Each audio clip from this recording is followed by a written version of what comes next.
Hey everyone, welcome back to our study of Acts as we continue Paul's ministry and visit and pilgrimage in Jerusalem and now begin to get into some of the problems that he faces when he returns to the mother church. So let's open with our prayer and we'll get started. Let the words of our mouths and the meditations of our hearts be always acceptable in your sight, O Lord, our strength and our Redeemer. Amen. All right, so we are today on chapter 21, verses 27 through 36, a relatively short passage today, but one not lacking in action, that is for sure. When the 7 days were almost completed, the Jews from Asia, who had seen him in the temple, stirred up the whole crowd. They seized him, shouting, "Fellow Israelites, help! This is the man who is teaching everyone everywhere against our people, our law, and this place. More than that, he has actually brought Greeks into the temple and has defiled this holy place." They had previously seen Trophimus the Ephesian with him in the city, and they supposed that Paul had brought him into the temple. Then all the city was aroused, and the people rushed together. They seized Paul and dragged him out of the temple, and immediately the doors were shut. While they were trying to kill him, word came to the tribune of the cohort that all Jerusalem was in an uproar. Immediately he took soldiers and centurions and ran down to them. When they saw the tribune and the soldiers, they stopped beating Paul. The tribune came, arrested him, and ordered him to be bound with 2 chains. He inquired who he was and what he had done. Some in the crowd shouted one thing, some another. And as he could not learn the facts because of the uproar, he ordered him to be brought into the barracks. When Paul came to the steps, the violence of the mob was so great that he had to be carried by the soldiers. The crowd that followed kept shouting, "Away with him." So, I hope, especially those last lines, you're starting to hear a few echoes that are parallel to Jesus' passion narrative and his arrest. I made it clear last couple of days, though, Paul doesn't go to Jerusalem to die. He goes on to another place. So you have the parallels stop at a certain place. But starting at the end of this passage, that phrase, "away with him." And then I automatically, because I read this passage in Good Friday every year, away with him, crucify him. We're seeing that same sort of mentality beginning to bubble up here among the mob of Jews that come after Paul. So before we sort of get back into this text here, let's set up from where we were yesterday. Paul again comes to Jerusalem, has a good meeting with James and the elders. They are excited to hear about his ministry. They praise God and are thankful for Paul's ministry. But then they say, but there's been some rumors here around you.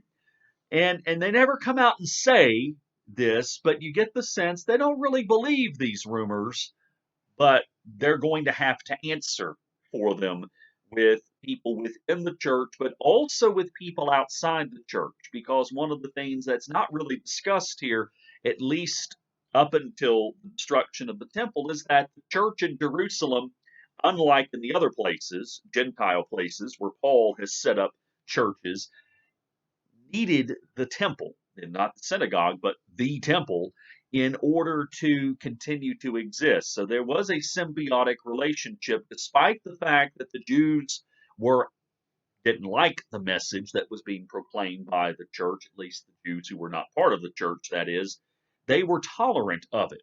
And I say that because when we start to see what Paul is being accused of, it's more of a personal attack, so to speak, an ad hominem attack, because you ask yourself the question, well, if Paul's doing these things and proclaiming these things, why aren't they mad with the Christians who were in Jerusalem, who are also their fellow Jews? So James and the elders let Paul participate in this rite of purification, likely a Nazarite vow. He goes with 4 other men. They present themselves, offer their sacrifices, pay their dedication vows, and hopefully that was going to make him acceptable to those who were upset with him.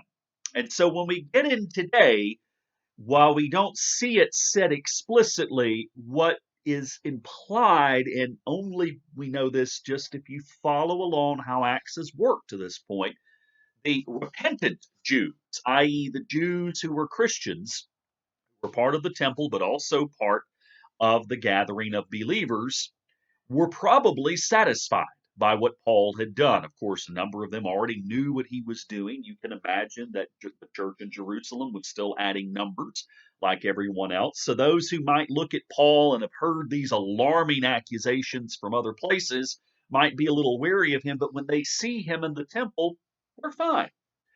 It is, as Luke has mentioned time and time again, these unrepentant Jews, unrepentant from the perspective of accepting the message of Jesus, of accepting the gospel, of accepting the fact that the temple has itself become a corrupted place. The locus of God's presence is no longer centered in the temple, but rather in the person of Jesus Christ. It is these quote unquote unrepentant Jews that are the ones who still are violently angry. And boy, are they angry in this story.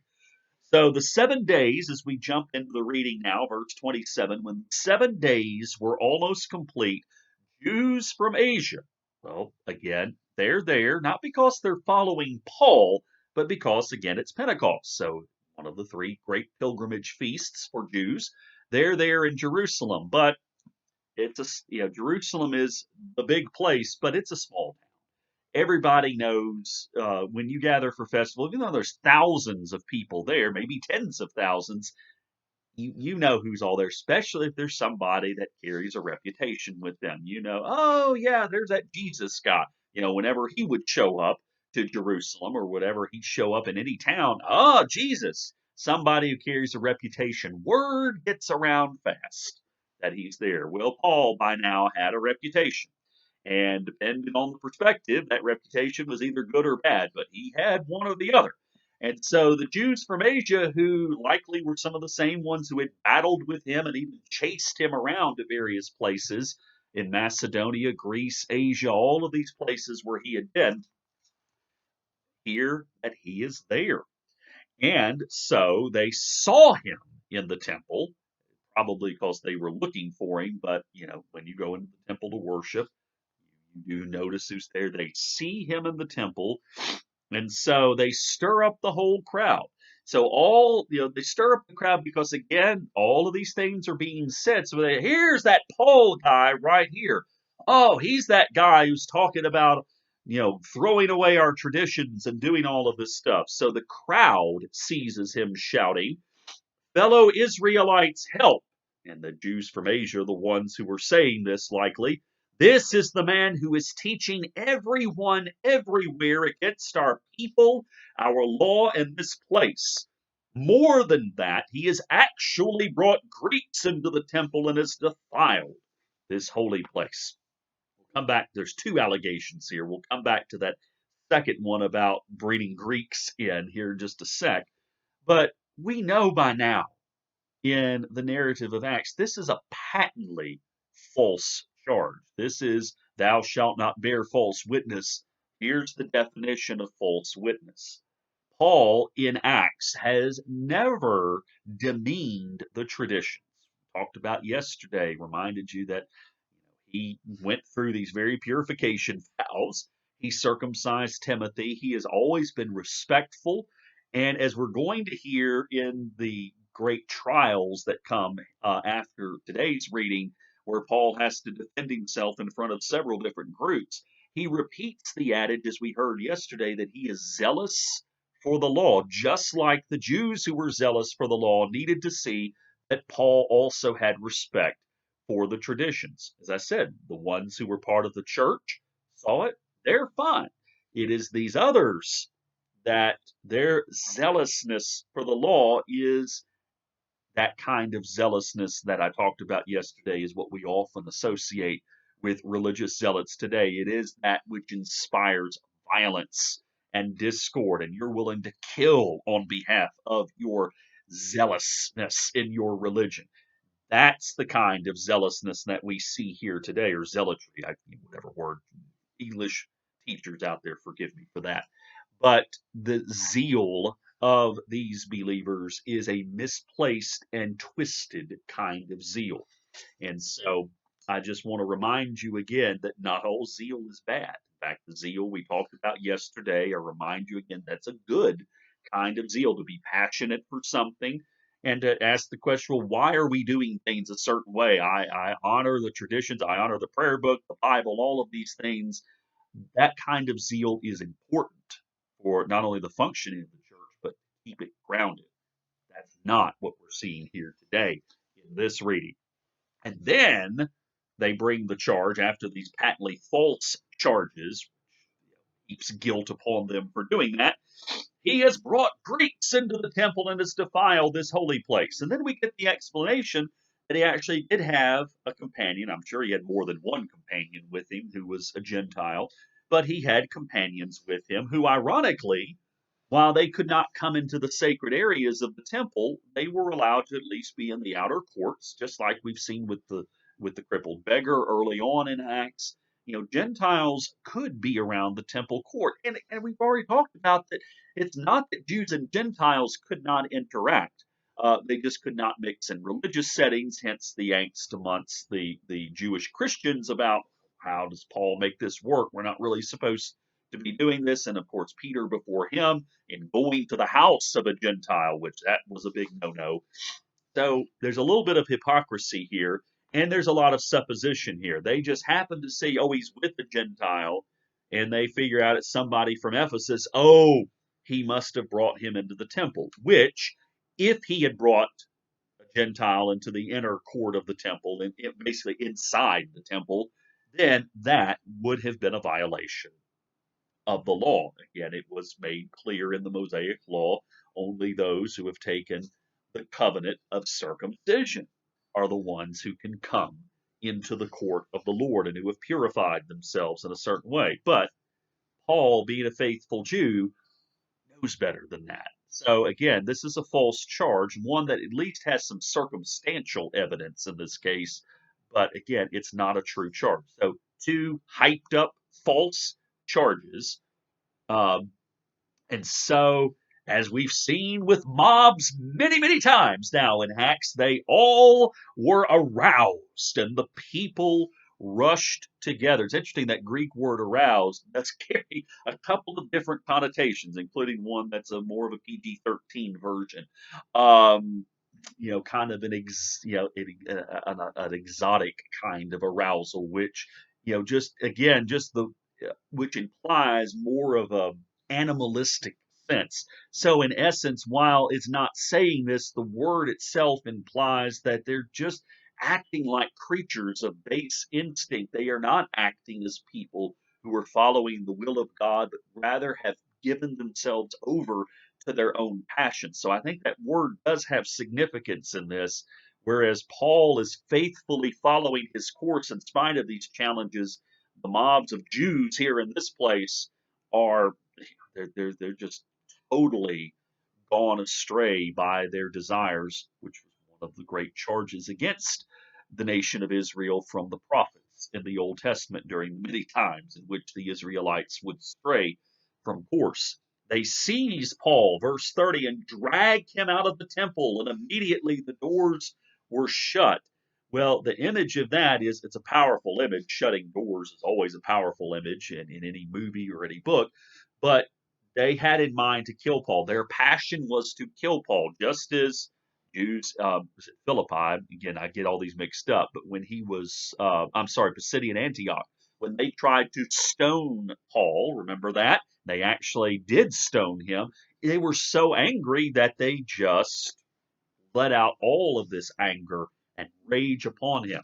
And they have in mind to kill him here, but you can't kill him in the temple because that would defile and desecrate the temple. And boy, there would be some heaping trouble upon their head at this point. The irony is, there already is from the perspective of Luke here in Acts, a whole lot of trouble upon the heads of these unrepentant Jews. But they at least have the mindset in their arousal and passion, as we've seen a couple of times earlier in Acts with the apostles, to drag them out to outside of the clean sanctuary so they can finish the job here. So while they were trying to kill him, and by the way, again, just before I get into that, the reference of why Jesus was taken outside of Jerusalem to be crucified on a Sabbath and on the Passover, and here on Pentecost, which technically they probably should have killed him outside of the city for Pentecost being a solemn festival. But there's again the reason why Jesus was taken just outside of the city walls of Jerusalem. You can't kill somebody inside the sacred place, but you can kill them outside, even though the charges were trumped up in that case as well. Verse 31, while they were trying to kill him, word came to the tribune of the cohort that all Jerusalem was in an uproar, which by now, yeah, when there's a mob on the loose, you notice the word comes to you pretty fast. A tribune is the person who would be over a centurion. A centurion, by its names, usually somebody was in charge of around 100 soldiers.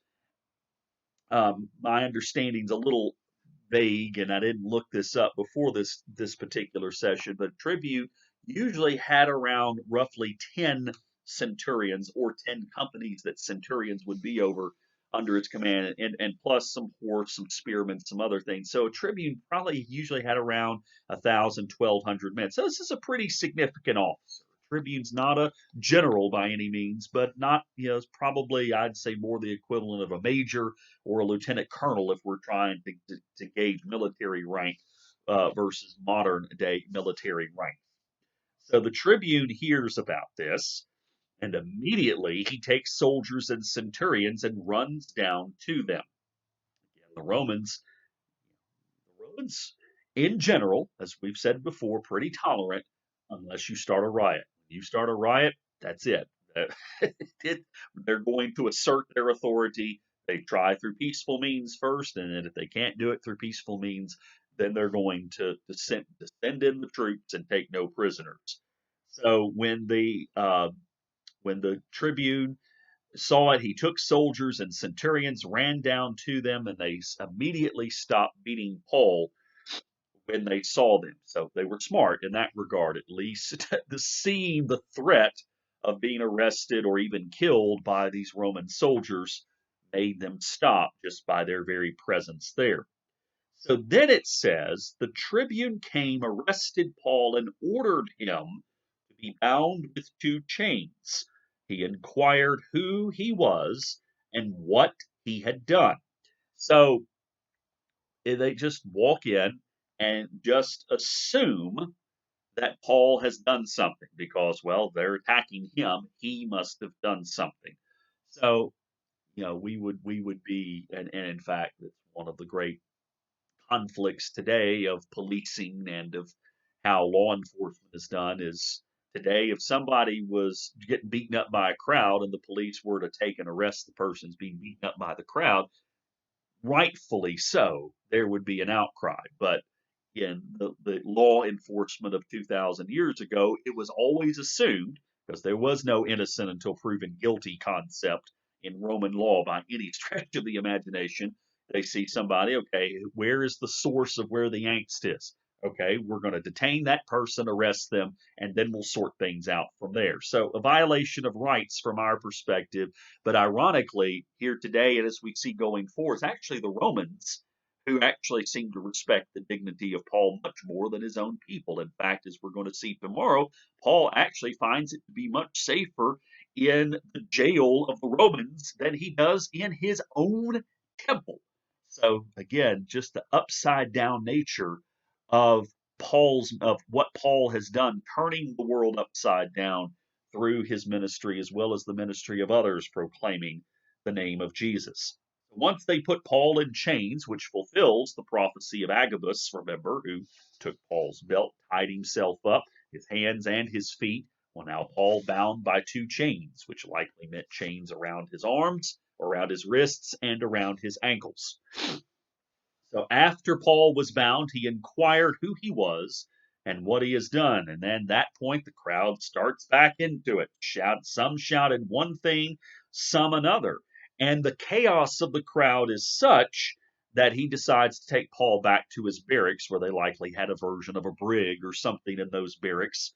And when Paul came to the steps, now the violence of the crowd, even with the Romans there, is so great that they had to carry Paul away in order to keep him safe while the crowd follows him in spite of these Roman soldiers and a good number of them there, it seems like, shouting, "Away with him!